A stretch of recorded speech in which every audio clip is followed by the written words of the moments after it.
જાણવાનો પ્રયત્ન કરીશું। સૌપ્રથમ મહેસાણાનું રૂખ કરી જ્યાં મનીષ આપણી સાથે જોડાયા છે। મનીષ, જે તાપમાન વધી રહ્યું છે પણ તેના સમયગાળામાં આ મતદાનની ટકાવારી છે તેમાં ઘટાડો નોંધાઈ રહ્યો છે। 2019 અને 2024ની કમ્પેરિઝનમાં જોઈએ તો 3% જે ઘટાડો છે તે આ વખતે જોવા મળી રહ્યો છે। આપ જે જગ્યા પર ઉપસ્થિત છો, ગરમીને લઈને શું હાલ જોવા મળી રહ્યા છે અને ઓવરઓલ એ વિસ્તારની અંદર મતદાનને લઈને શું અસર આપ જોઈ રહ્યા છો? મનીષ, જે ચોક્કસથી ગરમીની અસર મતદાન પર જોવા મળી રહી છે, ત્યારે ક્યાંક ને ક્યાંક બપોરના સમયે મતદાન ધીમું થઈ ચૂક્યું છે।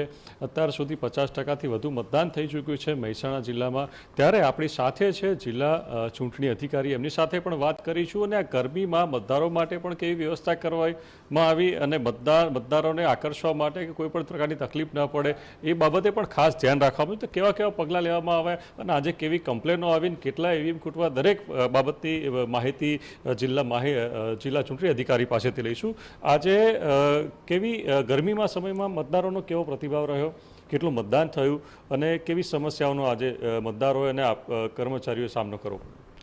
આપણે બધાને ખબર છે કે આપણે જે અપેક્ષિત હતું એના કરતાં થોડું વધારે તાપ આ 2 દિવસમાં આગાહી આવી છે અને એ પ્રમાણેનો અસર વહેલા સવારથી જોવા મળ્યું છે। તેમ છતાં આપણે જે અભિયાનો કરી અને લોકજાગૃતિ કર્યા તે બદલ સવારે વહેલા પહેલું 2 કલાકમાં જ સારામાં સારું મતદાન 11% જેવું થઈ ગયું હતું અને આપણને આશા હતી કે લોકોએ થોડું ઝડપથી પહેલું મતદાન પછી કાનપાન એ સૂત્ર પણ આપણે જારી કર્યા હતા। પણ બપોરે જ્યારે 1 વાગે થયું ત્યાં આપણે જોયું છે કે થોડું મતદાન ધીમું પડ્યું અને 2-3 વાગે તો એકદમ ઓછું થઈ ગયું। તો આપણે સીસીટીવી મારફતે પણ મોનિટરિંગ કરીએ છીએ એટલે એમાં પણ ખબર પડી હતી અને અત્યારે 3 વાગ્યા સુધીના આંકડા મુજબ આપણે જોઈએ તો લગભગ 50% જેવું થઈ ગયું છે અને કડી છે બીજા વિસ્તારોમાં લગભગ 53% થયું છે। એટલે સરેરાશ આપણે જોઈએ તો 50% કરતાં વધારે મતદાન થયું છે અને ગયા જે 2019ની જે ચૂંટણી છે એમાં આપણે રાજ્યનું 67% હતું ઓવરઓલ એવરેજ અને 64.5% જેવું આપણે મહેસાણાનું હતું। એટલે હવે અત્યારે જોઈએ તો આપણે 4 વાગે જો અત્યારે થઈ ગયું છે તો ઇવનિંગ હવે 2 કલાકનું મતદાન બાકી છે તો એમાં વધુમાં વધુ લોકો આવશે એવી અપેક્ષા છે અને આપણે આગ્રહ પણ કરીએ છીએ કે બધાને અત્યારે 6 વાગ્યા સુધીનો એમનો સમય છે તો મત આપવા આવશે એવું આપણે વિચાર કરી રહ્યા છીએ। કેવી કેવી કમ્પ્લેન્ટ્સ આપણી સામે આવી છે, મતદારોની હોય કે ઉમેદવારોની હોય, અને ઈવીએમ કેટલા ખૂટવાયા છે?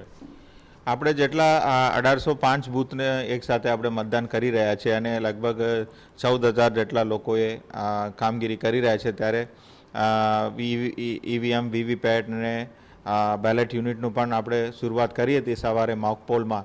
એટલે એમાં કુલ મળીને લગભગ આશરે 11 થી 12 જેટલા જે છે સરેરાશ 10 થી 12 સુધીના સરેરાશ જે આઇટમ્સ છે એને થોડું ચેન્જ કરવામાં આવી હતી, જે આપણું જે અપેક્ષિત માપ હતું એના કરતાં નીચું જ હતું।